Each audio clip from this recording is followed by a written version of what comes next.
Bienvenue dans ce nouvel épisode du podcast des créateurs de contenu. Aujourd'hui, j'aimerais te partager la raison pour laquelle je ne regarde plus les dislikes de mes vidéos YouTube. Je vais aussi te donner une méthode, on va rabâcher un petit peu la méthode que j'utilise pour les commentaires négatifs, mais j'aimerais vraiment qu'on se concentre dans cette vidéo sur les dislikes. Pourquoi est-ce que tu dois oublier les dislikes de tes vidéos YouTube et surtout comment faire ? Tu sais, quand on a envie de développer un business sur Internet, quand on est créateur de contenu, on est amené, surtout sur Internet en fait, on est amené à s'exposer. À exposer nos idées, à exposer ce qu'on a envie de créer, à exposer nos contenus. Et forcément, plus tu vas exposer ton contenu, plus tu vas être, on va dire, source de critique, tu vois. Et tu verras avec le temps, plus tu vas avoir d'abonnés, plus tu vas être source de critique forcément, parce que plus de personnes te connaissent, donc plus tu as de haters, on va dire. Et quand on a envie de développer un business, tu vois, quand on a envie de créer du contenu sur Internet, il y a un gros problème, quand on est créateur de contenu, on a un gros problème en rapport avec les critiques, c'est que nous, on vit de nos idées, on vit de notre contenu, on vit de ce qu'on apporte aux gens, d'accord ? Et forcément, quand tu vis de tes idées, ou plutôt même quand tu partages tes idées sur Internet, t'es beaucoup plus amené à être critiqué que si tu fais des vidéos un peu plus banales, un peu plus standards, dans lesquelles tu partages pas du tout d'idées. Tu vois ce que je veux dire ? En fait, quand tu prends position dans un contenu, tu seras plus à même à être critiqué par les personnes qui sont pas dans la même position que toi. Si tu prends, par exemple, je sais pas, les vidéos de Cyprien. Cyprien, comme vidéo, il fait quoi ? Il fait des courts-métrages, il fait des podcasts, il fait des vidéos un petit peu marrantes, et des trucs comme ça. C'est du divertissement, ok ? Le divertissement, de manière générale, c'est très apprécié par les personnes parce qu'il n'y a pas de jugement, il n'y a pas d'idée, il n'y a pas de valeur. Tu vois ce que je veux dire ? Alors évidemment, si tu cherches dans le fond, il y a toujours des valeurs, mais ce que je veux dire, c'est que le mec ne donne pas son avis, ne donne pas son idée.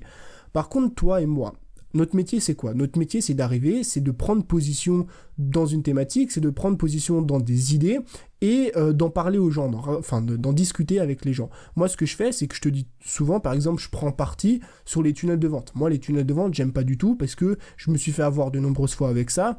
C'est pour ça que je fais pas de tunnel de vente. Et quand t'es amené, comme je viens de faire, à prendre position sur une idée ou à partager une idée sur Internet, forcément que tu vas attirer beaucoup plus la négativité ou tu vas attirer beaucoup plus les haters ou les personnes qui sont pas d'accord avec cette idée-là. Et je t'assure que dès qu'une personne n'est pas d'accord avec toi, elle va très très vite te le faire savoir, avec des pouces rouges et avec des commentaires négatifs.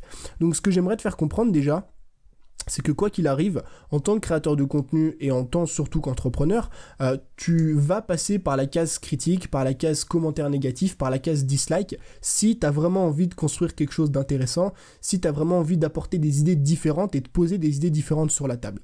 Donc ça, c'est le premier point. Deuxième point, c'est qu'on a un gros problème avec la négativité. Moi, en tout cas, j'ai un énorme problème avec la négativité et je pense que ça t'arrive aussi et que ça arrive à énormément de personnes. En fait, l'autre fois, je regardais, ça m'est arrivé il y a peut-être un mois ou deux, je regardais les commentaires sur ma chaîne, j'y réponds de temps en temps quand même quand j'ai le temps, et je lisais donc les commentaires sur ma chaîne YouTube et pour une cinquantaine de commentaires négatifs, pour une cinquantaine de commentaires positifs, j'ai un commentaire négatif. On va dire que c'est un ratio de 1 pour 50.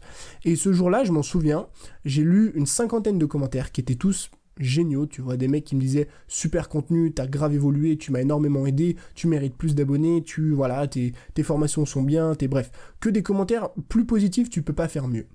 Et je suis arrivé au dernier commentaire, à un commentaire négatif, qui m'a plombé ma soirée.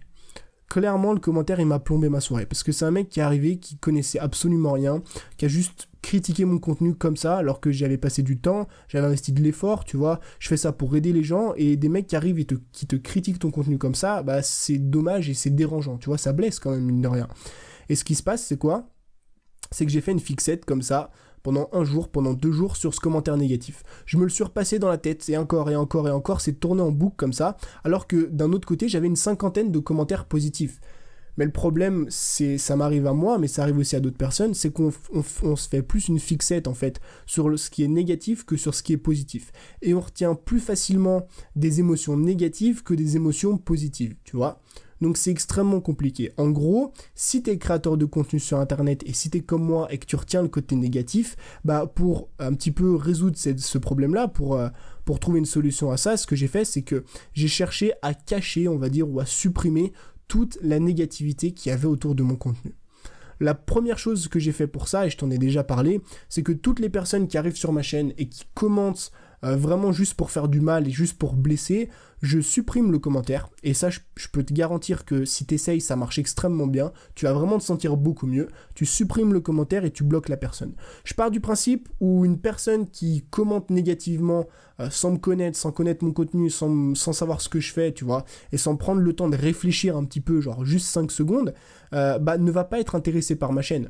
Donc plutôt que d'attendre que ce soit la personne qui se désabonne et que ce soit la personne qui parte d'elle-même, je la bloque et comme ça on n'en parle plus. Donc cette méthode, elle marche extrêmement bien parce que tu verras que dès que tu supprimes un commentaire négatif, déjà tu te sens beaucoup plus à l'aise, beaucoup plus apaisé. Et même pour créer du contenu, ce sera beaucoup mieux, tu vois. Ça c'est le premier truc, c'est en ce qui concerne les commentaires. Maintenant on va en venir un petit peu au sujet de la vidéo, tu vois, au sujet du podcast parce que ce sera un petit peu temps. Comment je gère les dislikes, tu sais, les dislikes c'est les petits pouces rouges on va dire que tu as sous tes vidéos et selon le type de vidéo que tu fais, tu peux être amené à avoir très peu de pouces rouges, comme tu peux être amené à avoir énormément de pouces rouges. Par exemple, moi je sais pertinemment que quand je sors une vidéo de formation, j'ai beaucoup de pouces rouges. Pourquoi? Je sais pas. Peut-être parce que ça gêne certaines personnes que je gagne de l'argent sur internet, ça gêne certaines personnes que je vende des formations, et à chaque vidéo de formation, tu peux aller voir, j'aurai toujours des pouces rouges et des mecs qui commentent mes formations, ou en tout cas mes vidéos de formation. Donc j'ai essayé de trouver une solution à ça, et j'ai réfléchi un petit peu à l'utilité des dislikes. Et le premier truc, ça c'est le premier principe. Le premier principe, c'est que les dislikes, c'est totalement inutile. C'est inutile non seulement en termes de référencement, mais aussi en termes de négativité. Alors, je t'ai dit, tu sais, tout à l'heure que il faut arrêter en fait de regarder des choses négatives parce que à force, on finit par oublier le positif, ok? Donc, plus tu vas regarder sur ta chaîne combien de pouces rouges tu as, plus tu vas entrer dans ce cercle vicieux là de la négativité. Donc ça, c'est le premier truc qui fait que c'est vraiment inutile de toujours checker ces pouces rouges. Et le deuxième truc, c'est que les pouces rouges, et retiens cette phrase, les pouces rouges, tu n'en as absolument rien à faire en ce qui concerne le référencement. Ce qui compte quand tu veux développer ta chaîne YouTube en termes de référencement, ce qui compte vraiment, c'est le nombre de likes, le nombre de pouces bleus et le nombre de commentaires. Une vidéo peut avoir 50 000 pouces rouges, ça ne va absolument pas affecter ton référencement, parce que YouTube ne prend pas ça en compte, ok? Donc ça, il faut bien comprendre que les pouces rouges, c'est inutile, autant à regarder que en termes de référencement. La deuxième chose, c'est que les pouces rouges, c'est relatif. Bien souvent, on se dit dans nos têtes, ok, j'ai reçu des pouces rouges parce que ma vidéo est nulle. Absolument pas. T'as reçu des pouces rouges parce que les personnes qui ont regardé ta vidéo, tu vois, ne sont pas d'accord avec toi. Et bien souvent, quand les gens sont pas d'accord, plutôt que de ne rien dire, ils vont mettre un pouce rouge, ils vont mettre un commentaire négatif. C'est peut-être une mauvaise façon de faire, je pense, mais ce que je veux dire, c'est que c'est pas parce que tu as des pouces rouges sur une vidéo que ta vidéo est nulle. Le dernier exemple que j'ai en tête, c'est la vidéo que j'ai faite sur l'IGTV. Tu sais, j'avais partagé une vidéo mais très simple, très bête sur l'IGTV. Je suis pas allé dans des... Je suis vraiment resté sobre, tu sais, sur cette vidéo. J'ai juste donné mon avis. Qu'est-ce que l'IGTV? Comment l'utiliser? Pourquoi l'utiliser? Donc 3 questions un peu banales, tu vois. Et je me suis retrouvé avec une 40aine de pouces bleus et peut-être une 20aine de pouces rouges. Autant de pouces rouges pour une vidéo sur l'IGTV. Et je me suis dit, mais est-ce que j'ai fait la vidéo mal? Est-ce que je me suis mal exprimé? Est-ce que j'ai promis quelque chose aux gens qu'ils n'ont pas eu dans la vidéo? En fait, pas du tout. C'est juste que les gens, en fait, si tu veux, les mecs qui mettaient des pouces bleus, c'était des personnes qui étaient d'accord avec moi, donc des personnes qui étaient pour l'IGTV, et les personnes qui ont mis des pouces rouges, c'est tout simplement des personnes qui n'étaient pas d'accord avec l'IGTV. Et le jour où j'ai vu cette vidéo sortir, et le jour où j'ai vu les résultats de cette vidéo, le nombre de pouces rouges et le nombre de pouces bleus, j'ai compris en réalité que les personnes qui mettaient des pouces rouges plutôt, c'est souvent des personnes qui n'étaient pas d'accord avec toi, plus qui critiquaient ton contenu, tu vois. Donc ça, c'est le deuxième truc à comprendre. Tout est relatif, les personnes qui vont te mettre des pouces rouges, c'est plutôt des personnes qui sont pas d'accord avec toi, et ça n'a absolument rien à voir avec la qualité de ton contenu.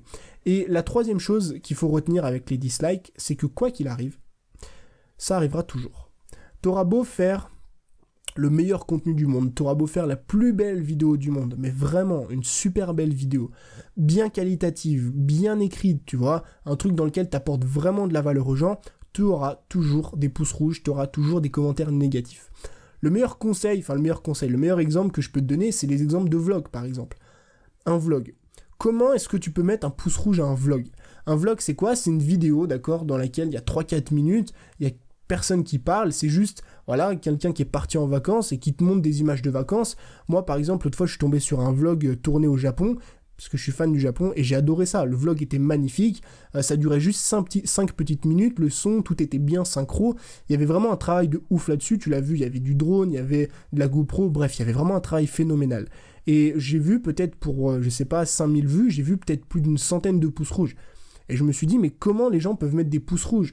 Personne n'a parlé, il n'y a aucune idée, c'est juste un mec qui a fourni un travail énorme pour faire plaisir à sa communauté. Et en fait, je me suis dit, mais quoi qu'il arrive, tu recevras toujours des pouces rouges et toujours des commentaires négatifs.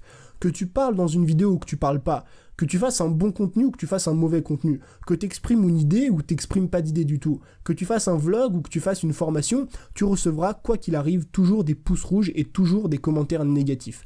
C'est pour ça que c'est vraiment important de supprimer et de se dissocier du contenu négatif, des retours négatifs que tu peux avoir. Et ça passe par oublier les dislikes, non seulement parce que c'est inutile en termes de ton bien-être et en termes de référencement, aussi parce que c'est relatif, une personne va mettre un pouce rouge parce qu'elle n'est pas d'accord avec toi, et surtout parce que ça arrivera toujours.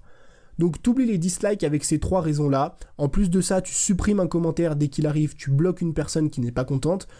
Plutôt que d'attendre que la personne arrête de regarder tes vidéos, tu la bloques, au moins tu fais le pas toi le premier, tu vois, tu règles le problème avant qu'il prenne plus d'ampleur et avant que la personne commence à commenter négativement toutes tes vidéos. Et je t'assure qu'avec ça, tu seras beaucoup plus à l'aise pour faire tes vidéos, tu seras beaucoup plus à l'aise avec le jugement et t'arrêteras d'avoir peur de te faire critiquer au quotidien. Moi, personnellement, aujourd'hui, je prends énormément de plaisir à faire mes contenus, énormément de plaisir à faire des vidéos. Je sais pertinemment qu'il y a toujours des petits jaloux qui vont venir commenter, et j'attends impatiemment qu'ils viennent commenter, comme ça, je supprime, je bloque, et la personne n'a plus jamais accès à mon contenu. Un jour, peut-être, je vais arriver à avoir... Enfin, un jour, peut-être, j'aurais bloqué 50, 100, 200, 300, 1500 personnes, mais au moins, ce sera 1500 haters en moins sur ma chaîne et sur mon contenu. Donc, c'était tout ce que je voulais partager avec toi dans ce podcast aujourd'hui. Je te souhaite une bonne journée, je te dis à la prochaine. Salut!